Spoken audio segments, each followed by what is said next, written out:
Modern comfort culture has softened men. It tells them, rest when you're overwhelmed. Take a break when it hurts.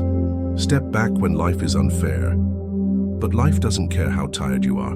It doesn't care if you had a rough morning. It doesn't slow down when you're low on energy or high on excuses. The Stoics understood this truth centuries ago. The world isn't going to lighten your burden, so you must become stronger. When the fire gets hotter, you don't run, you harden, you adapt, you rise. Because suffering is not an obstacle to becoming the man you were meant to be, it's the path. The world won't go easier, so you must go harder. We don't get to negotiate with life. We don't get to ask the storm to calm down so we can gather ourselves.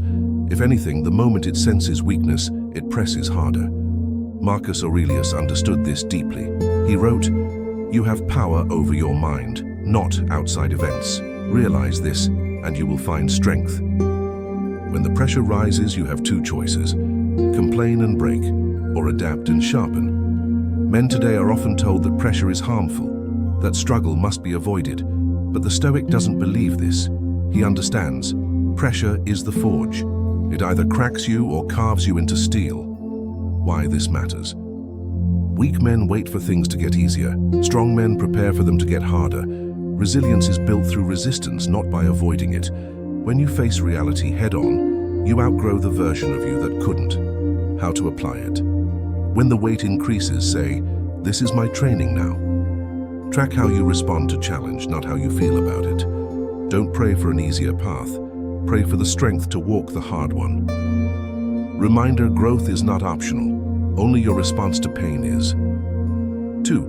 Pain is not the enemy. Comfort is. Most men fear pain. They avoid it. They numb it. They negotiate with it. But the Stoic man knows. Pain is not the enemy. Comfort is. Comfort dulls the edge. Comfort invites decay.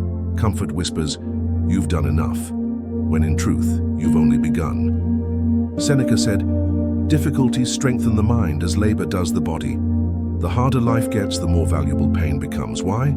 Because it is the only honest feedback the world gives. Pain shows you where you are weak. Pain teaches you what matters. Pain burns away the distractions, the excuses, and the illusions. Why this matters. Numb men never grow. Feeling pain is proof you're alive and in the fight. Comfort zones are death zones for growth, grit, and greatness.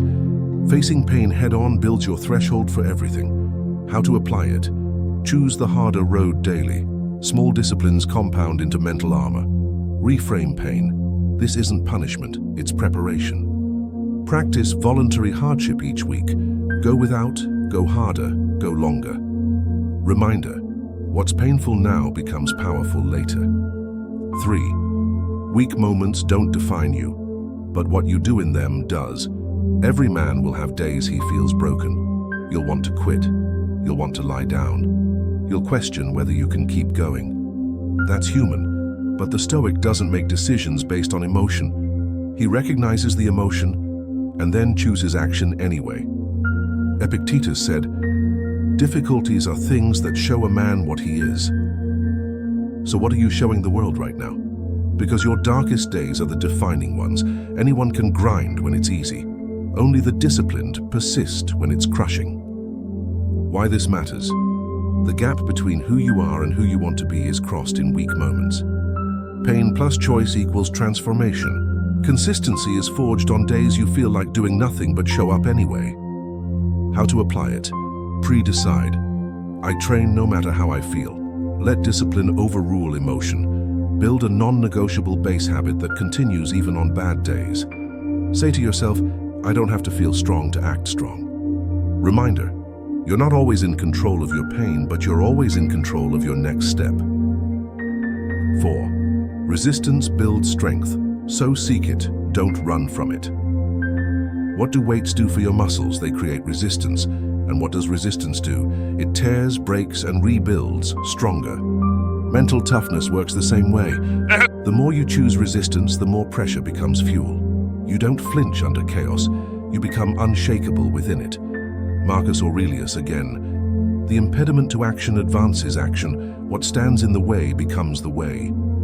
The Stoic man doesn't ask, how do I get through this faster? He asks, how do I use this? Why this matters? Resistance reveals the truth of your character. What you once thought was unbearable becomes your warm-up. Men who embrace hardship are more emotionally stable, not less. How to apply it? Lean into challenge. Mentally rehearse obstacles and embrace their arrival. Flip your script. This is hard. This is where I grow.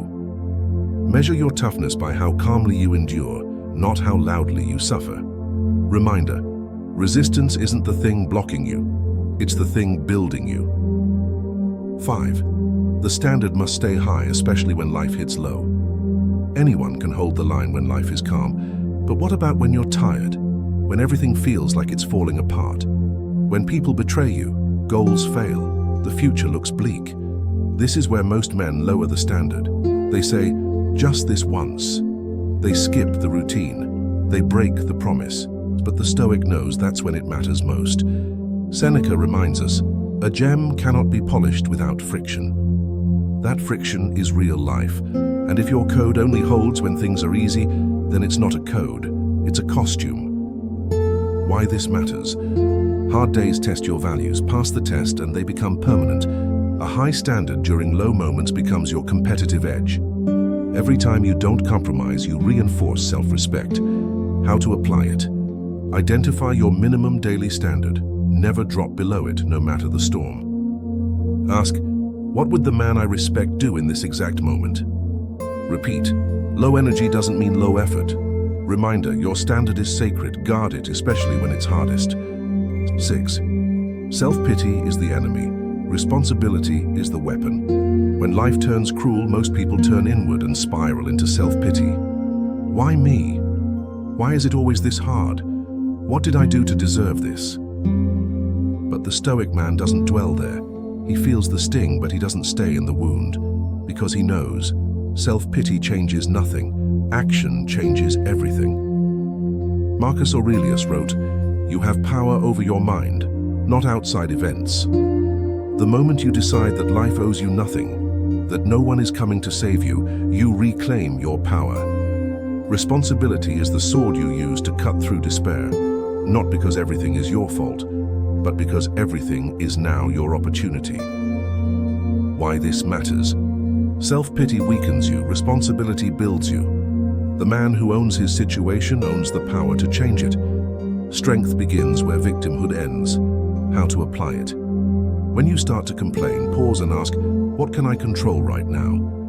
Instead of journaling your pain, journal your plan. Repeat this mantra daily. No one's coming, I rise alone. Reminder, the world may hurt you, but it can't own you unless you hand over control. 7. Training in the dark prepares you for war in the light. There will come a day when life hits you with more than you ever expected. A death, a betrayal, a financial collapse, a complete unraveling of what you thought was solid. That's not the day to start building mental toughness. That's the day to deploy what you've built. Seneca said, "We are more often frightened than hurt, and we suffer more in imagination than in reality." Training your mind daily isn't just a motivational tactic, it's war readiness. Every cold shower, every difficult workout, every day you pushed forward without results was preparation. So when that dark moment arrives, you don't panic, you act. You become the calm in the chaos, the rock in the storm, the man others look to when they're falling apart. Why this matters? Preparation gives you options when others freeze. Toughness is built in discipline, not in emergency. You don't rise to the occasion, you fall to your level of training. How to apply it? Treat each day like training for the unknown. Expose yourself regularly to controlled discomfort. Ask each morning, what can I do today to make myself harder to kill? Reminder, the harder you train in peace, the more capable you are in chaos. 8. Emotion is data, not command.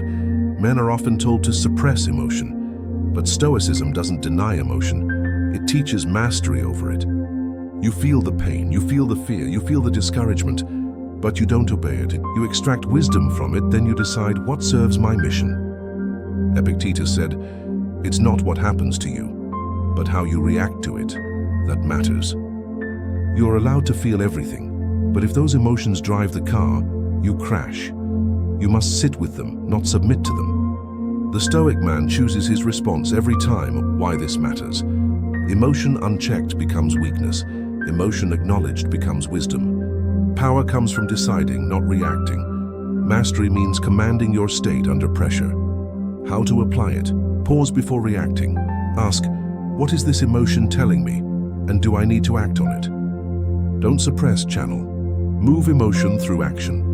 Practice choosing calm in chaos, not because it's natural, but because it's strategic. Reminder, emotional control is not repression, it's refined power. 9. You are not supposed to be comfortable. You're supposed to be capable. Modern life sells comfort as the goal, but Stoicism teaches that comfort is a lie, a trap that dulls the edge of your masculinity. You're not here to relax your way into greatness. You're here to become capable of holding more, carrying more, doing more. Marcus Aurelius reminds us, a man's worth is no greater than his ambitions. Comfort makes men soft. Capability makes men dangerous in the best way. Useful, reliable, steady under fire. When life gets hard, the capable man doesn't complain. He tightens his grip. He adapts. He finishes the job. Why this matters? Capability earns respect from others and yourself. You don't need life to be easy, you need to be strong. Comfortable men get replaced, capable men get called upon. How to apply it? Trade. How can I make this easier? For how can I get stronger? Build micro challenges into your daily life and train your capability in the physical, emotional, and mental realms. Reminder, don't ask for fewer problems. Build yourself into a man who handles more. 10. The strongest men are forged in silence. No one will understand the full weight you carry. No one will feel what it costs you to keep showing up. And that's okay, because your mission is not for applause, it's for transformation. Stoicism teaches the highest form of strength isn't noise, it's stillness. The man who suffers, grows, trains, leads, without needing to announce it. That kind of man becomes undeniable. He doesn't fold because it's hard, he doesn't shrink because no one sees. He becomes a living standard of what strength under fire looks like. Seneca said, "Brave men rejoice in adversity, just as brave soldiers triumph in war." So when life gets harder, smile a little, straighten your posture, dig in, because you're not the victim, you're the weapon being sharpened. Final reflection, rise, even when it hurts. Every man will face a day that tests everything, where his plans fail, where the pain cuts deeper than expected, where the voices in his head say, it's not worth it. But the Stoic man knows the hardship is the teacher, and the lesson is this: you are not here to escape the fire. You are here to become fireproof. The harder it gets, the stronger you must become. Not because it's fair, not because it's fun, but because that's the man you were born to be. So hold the line, don't fold, don't complain, and above all, don't wait for it to get easier. You get stronger, you rise again, and you walk through the flames with steady eyes, because your mission was never about comfort. It was about becoming the man who doesn't break, no matter how hot the fire gets.